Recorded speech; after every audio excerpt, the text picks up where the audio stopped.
Does sperm toxicity exist? How often should I have sex? Let's face it, science treats the question of how frequency of intimacy affects a man's health with a sleeved hand. The popular term spermatoxicosis does not recognize. You will not find it on any reputable medical resource. There are only a handful of studies with specific numbers. How many times should men have sex? The exact answer was given, or rather, tried to give, a large-scale study involving almost 32,000 men. As part of it, scientists were able to establish a direct statistical relationship. If you ejaculate 21 or more times a month over the age of 40, your risk of getting prostate cancer drops by a third. Sounds impressive and seems to make you want to jump out of your underpants to still get the all-important 21x a month. But, as often happens in science, there are skeptics. So, they remind, the study was based on a survey of men, which was conducted every 2 years between 1992 and 2000,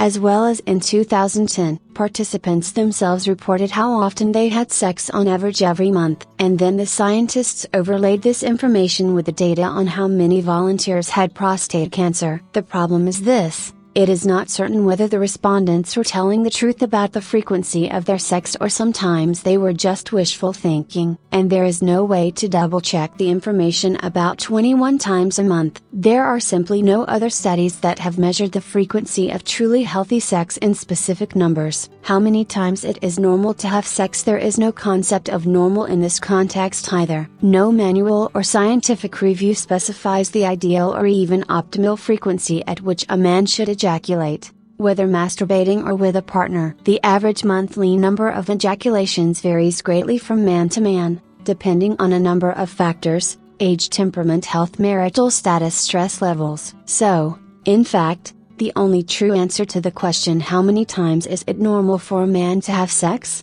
is, as much as you personally like. Scientists have not found any unequivocally proven health consequences of too rare or too frequent intercourse. Except for one tiny nuance: why the lack of sex makes men aggressive. There is no such thing as sperm toxicosis. However, the lack of sex, in the sense of shortage of personal comfort norm, can make a man nervous and even aggressive. To come to this conclusion, scientists put 10 healthy men on an intimate diet, forced them to abstain from sexual intercourse for 3 weeks. All this time, as well as immediately after the completion of the experiment, the volunteers were tested for blood in order to control their hormone levels. It turned out, the longer the period of abstinence, the higher the level of the male hormone testosterone rises. And high testosterone levels are often the cause of aggression, at least in some men. That's it. The science washes its hands of it. Love each other as many times as you like, and consider periods of forced abstinence as a way to gain male sex hormone,